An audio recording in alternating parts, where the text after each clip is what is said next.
ይሄን ሻምፑ በቤታችሁ ሰርታችሁ ተጠቀሙትና ፀጉራችሁን ከመነቃቀል ከመበጣጠስ እንዲሁም ደግሞ ፀጉራችሁ እየሳሳ ከተቸገራችሁ ይሄንን ሻምፑ ተጠቀሙት። እጅግ በጣም አሪፍ ነው። የፀጉር እድገትን ያፋጥናል፣ የፀጉር መርገፍን ይከላከላል፣ ፎረፎርን፣ የጭንቅላትን ቆዳ የሚያሳክካችሁን ያስለቀቅላችኋል ወይም ደግሞ ያስወግድላችኋል ማለት ነው። ሰላም ቤተሰቦች እንዴት ናችሁ? እግዚአብሔር ይመስገን እኔ ደህና ነኝ፣ ትዕግስት ነኝ። ዛሬ ደግሞ ይዤላችሁ የመጣሁት በእውነት ይለያል። በቃ በጣም ቆንጆ የሆነ በቤታችሁ የምታዘጋጁት ፀጉራችሁ እየተነቃቀለ እየረገፈ ካስቸገራችሁ ይህንን ሻምፖ ተጠቅማችሁ ፀጉራችሁን ከመነቃቀል ከመሳሳት እንዲሁም ደግሞ ከመርገፍ አድኑት። በእውነት ነው የምላችሁ፣ በጣም አሪፍ ነው። እጅግ በጣም ቆንጆ ነው። ፀጉር ያበዛል፣ ያሳድጋል፣ እንዲሁም ደግሞ ፀጉር እንዳይነቃቀል ያደርጋል። ወደ አሰራሩን ከመሄዳችን በፊት እንግዲህ ለዚህ ቻናል አዲስ ከሆናችሁ ሰብስክራይብ በማድረግ ቤተሰብ ሆኑ። እንዲሁም ደግሞ ላይክ በማድረግ ቪዲዮውን ጀምሩት። ቪዲዮውን እስከ መጨረሻው ተከታተሉት። ወደ አሰራሩ እንሄዳለን። ይህን ሻምፖ ለመስራት የሚያስፈልጉን ግብአት ሬት፣ ዝንጅብል እና ቀረፋ፣ ሶስት በቤት ውስጥ የምናገኛቸው ግብአቶች ናቸው ማለት ነው የምናዘጋጀው። እንግዲህ እንዳያችሁ ዝንጅብሉን ቆራርጬዋለሁ። ከዛ ደግሞ አንድ የቀረፋ እንጨት ወስጄ ከዝንጅብሉ ጋር ውሃ አድርጌ መጥኜ እሳት ላይ ጥጄዋለሁ ማለት ነው። እሱ እስከሚንተከተክልን ድረስ የሬታችንን ጀል እናወጣለን። እስከዛ ግን የተጠቀምኳቸውን ግብአቶች ጥቅማቸውን ለፀጉራችን የሚሰጠውን ጥቅም እነግራቸዋለሁ ማለት ነው። በመጀመሪያ የተጠቀምኩት እንግዲህ ዝንጅብል ነው። የዝንጅብል ሻምፖ ለፀጉር ያለው ጥቅም ሰፊ ሲሆን እንግዲህ በተለይ የጭንቅላት ቆዳን በማነቃቃትና የፀጉር ጤናማነትን በመጠበቅ ከፍተኛ የሆነ ጥቅም አለው ማለት ነው። የፀጉር እድገትን ያፋጥናል፣ የፀጉር መውደቅን ይከላከላል፣ ያው የፀጉር መርገፍን፣ የፎረፎርን እንዲሁም ደግሞ የጭንቅላት ቆዳን ያጸዳልናል ማለት ነው። በጭንቅላታችን ላይ የሚከማቸውን ከመጠን ያለፈ ቅባትና ቆሻሻ በማስወገድ የጭንቅላታችን ቀዳዳዎች እንዳይዘጉ ይከላከልልናል ማለት ነው። ያ ማለት ለፀጉር እድገት፣ ለፀጉር ብዛት እንዲሁም ደግሞ ፀጉራችን የሚነቃቀለውን እንዳይነቃቀልና ፀጉራችን እንዲበዛ ያደርግልናል ማለት ነው። ከዛም አልፎ ደግሞ ፀጉራችሁ ደረቅ ቅባት የማይገባው ከሆነ በውስጡ እንግዲህ ዝንጅብል በውስጡ ባሉት ቫይታሚኖች ወይም ማዕድናት ፋቲ አሲዶች አማካኝነት የደረቀና የተጎዳን ፀጉር በመመገብ ፀጉራችን እንዲፋፋ ያደርግልናል ማለት ነው። ከዛም አልፎ ደግሞ የፀጉር መነቃቀልን ይከላከላል። የዝንጅብል ሻምፖ ስናዘጋጅ እንግዲህ ዝንጅብል ጸረ ኦክሲዳንት ይዘት የፀጉር ስርን በማጠንከር መሰባበርን እንዲሁም ደግሞ የፀጉር መርገፍን ይከላከላል ማለት ነው። የሬቱን ጀል እንደዚህ አድርጌ አውጥቼዋለሁ።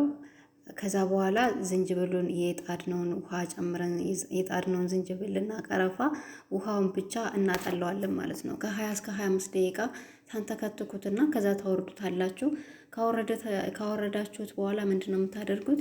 ይሄንን የተንተከተከውን የዝንጅብል ውሃ እናጠልና ከሬት ጀሉ ጋር አንድ ላይ አድርገን በመፍጫ እንፈጨዋለን ማለት ነው። እንግዲህ እንደምታዩት 25 ደቂቃ አንተክትቼዋለሁ። ከዛ በኋላ የዝንጅብሉን ውሃ ወደ ሬቱ ጨምርና በመፍጫ በጁስ መፍጫ ትፈጩታላችሁ ማለት ነው። ውሃውንና ሬቱን። ሬት ለፀጉራችን የሚሰጠው ጥቅም የሬት ሻምፖ የፀጉር እድገትን ያፋጥንልናል። እንግዲህ ሬት በውስጡ የያዘው ቫይታሚኖች ኤ፣ ሲ እና ኤ የፀጉር ሴሎችን እንዲታደሱ በማድረግ ፀጉርን በፍጥነት እንዲያድግ ይረዳል። በተጨማሪ ደግሞ በጭንቅላታችን ላይ የደም ዝውውርን ያፋጥንልናል ማለት ነው። ፎረፎር ካለባችሁ ፎረፎርን ያስወግዳል።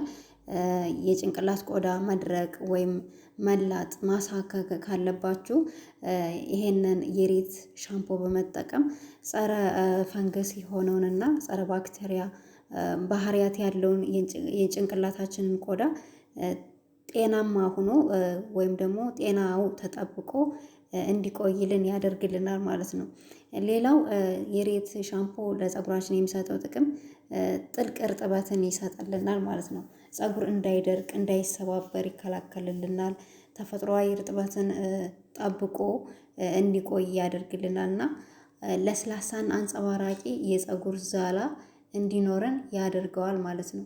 እንደምታዩት ከፈጨሁት በኋላ እንደዚህ አድርጌ አጠለዋለሁ። ያው ሬቱ ሁሉ ስትፈጩትም እንትን የሆነ ዝርክራኪ ነገር ይኖረዋል። ስለዚህ በጨርቅ ማጥለል አለባችሁ። ከዛ እንደዚህ አድርጌ አጥልየዋለሁ። እንደዚህ አድርጌ ካጠለልኩት በኋላ ምንድን ነው ማድረግ መሰላችሁ?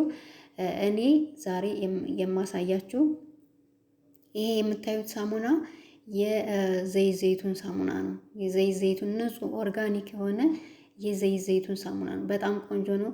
እኔ ገላዬንም የምታጠበው በዚህ ነው። እውነት ነው የምላችሁ በጣም አሪፍ ነው።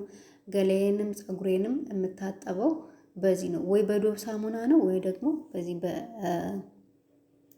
ዘይት ዘይቱን ሳሙና ነው ማለት ነው። ይሄ የዘይት ዘይቱን ሳሙና እንግዲህ በፈሳሹም እንደዚህ አዘጋጅተን በቤት ውስጥ እንጠቀማለን። የዘይት ዘይቱንም ሳሙና ፈሳሹን እዚህ ካሰራሁት ውህድ ላይ ጨምሬበታለሁ ማለት ነው። ከዛ እንደዚህ አድርጌ አደባልቀዋለሁ። ከዛ ሻምፖችን ሰራን። በጣም ነው የሚኮርፈው። እየታጠብኩ ደግሞ አሳያችኋለሁ። ፀጉር አይነቃቅልም፣ አይረግፍም። እንዲሁም ደግሞ ፀጉራችሁ እንዲበዛና በፍጥነት እንዲያድርግ ያደርግላችኋል ማለት ነው።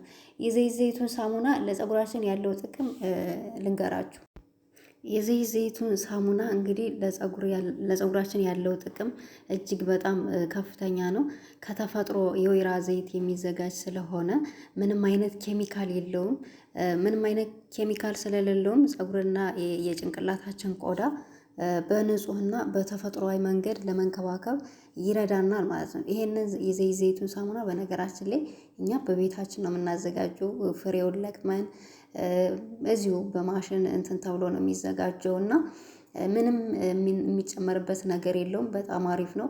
ንጹህ ኦርጋኒክ የዘይት ዘይቱን ሳሙና እንደዚህ ካገኛችሁ እንደዚህ አድርጋችሁ ሰርታችሁ መጠቀም ትችላላችሁ ማለት ነው። የዘይት ዘይቱን ሳሙና ጥልቅ እርጥበት ይሰጥልናል ለፀጉራችን። የወይራ ዘይት እንግዲህ ተፈጥሯዊ ስለሆነ እርጥበትን የመቆለፍ አቅም አለው። ይህ ሳሙና ደግሞ ፀጉር እንዳይደርቅ እንዳይሰባበርና ጫፉ ላይ እንዳይሰነጣጠቅ እና ለስላሳ አንጸባራቂ እንዲሆን ያደርግላቸዋል ማለት ነው ፀጉራችሁን። በተለይ ደግሞ ለተጎዳ ፀጉር በቀለም በሙቀት በተለያዩ ኬሚካሎች የተጎዳን ፀጉር እንግዲህ ቀስ በቀስ በመጠገን ተፈጥሯዊ ጥንካሬውን እንዲያገኝ ይረዳል ማለት ነው። እዚህ ላይ መናገር የምፈልገው የዘይት ዘይቱን ሳሙና ስትጠቀሙ ለፀጉራችሁ ስትጠቀሙ ከመታጠባቸው በፊት ፀጉራችሁን በደንብ በማርጠብ በውሃ አርጥባችሁ ሳሙናውን እጃችሁ ላይ በደንብ ታሹትና ከዛ በኋላ በጭንቅላታችሁን ማሸት ሳሙናውን ስትጠቀሙ ማለት ነው። ጥሬ ሳሙናውን አለያ ደግሞ እንደዚህ እንደኔ ከውህድ ጋር በሻምፖ መልኩ ሰርታችሁ ብትጠቀሙት ደግሞ እየተሻለ ነው ማለት ነው። አያችሁት አረፋው እንዴት እንደሚወጣ በጣም ነው የሚኮርፈው። አረፋ አለው እና እንደዚህ አድርጋችሁ ብትጠቀሙት በፀጉራችሁ ላይ በጣም ከፍተኛ ለውጥ ታያላችሁ ማለት ነው። ሌላ የተጠቀምኩት ምንድነው? ቀረፋ ነው። ቀረፋ እንግዲህ ለምግብ ጣዕም ከመዋሉም ባለፈ በውስጡ ባሉት ኃይለኛ ጸረ ኦክሲዳንቶች እና ጸረ ጀርም ባህሪያት እንግዲህ ለፀጉር ጤናማነት ከፍተኛ የሆነ አስተዋጽኦ አለው ማለት ነው። የፀጉር እድገትን ያፋጥናል። ቀረፋ በጭንቅላታችን ቆዳ ላይ የደም ዝውውርን በከፍተኛ ሁኔታ እንዲጨምርልን ያደርግልናል። የደም ዝውውር እንግዲህ መሻሻል ደግሞ ለፀጉራችን ስር በቂ ኦክስጅን እና አልሚ ምግቦችን እንዲደርሱ በማድረግ ፀጉርን በፍጥነት እንዲያድግልን ያደርግልናል ማለት ነው። ፎረፎርን ይከላከላል። ጸረ ፈንገስን ኢንፌክሽኖችንም ይከላከላል። ሌላው ደግሞ የፀጉር መነቃቀልን ይቀንሳል። የጭንቅላታችን ቆዳ ያጸዳልናል ማለት ነው። እና ቤተሰቦች መጨረሻ ላይ ሮዝመሪ ጨምሬያለሁ ወይም የጥብስ ቅጠል ጨምሬያለሁ። እኔ በጣም ስለሚስማማኝ ነው። እሱን አለመጨመርም ትችላላችሁ፣ ግን በጣም አሪፍ ነው ለፀጉር ለእድገቱም ለፀጉራችን ዘላም ፀጉርም ያፋፋል እና እንደዚህ አድርጋችሁ ሰርታችሁ ለብዙ ጊዜ ይሆናችኋል። ፍሪጅ ውስጥ አስቀምጣችሁ ውጭ ላይ ብዙ ጊዜ አታስቀምጡት። አሁን ሙቀት ስለሆነ ሊበላሽ ይችላል እና እንደዚህ አድርጋችሁ ሰርታችሁ ተጠቀሙት ቤተሰቦች። ቪዲዮውን ከወደዳችሁት ደግሞ ላይክ አድርጉ። እንዲሁም ለቻናሌ አዲስ ከሆናችሁ ሰብስክራይብ በማድረግ ቤተሰብ ሁኑ። ላለውኝ ለዛሬ ያዘጋጀውላችሁ ይሄንን ይመስል ነበረ። በሌላ በአዲስ ቪዲዮ ደግሞ እስከምንገናኝ ስለምትሰጡኝ አስተያየት አመሰግናለሁ። አሁኑ ሀሳብ አስተያየት ካላችሁ ኮመንት ላይ አስቀምጡልኝ፣ እመልሳለሁኝ። በሌላ በአዲስ ቪዲዮ እስከምንገናኝ መልካም ጊዜ። አመሰግናለሁ።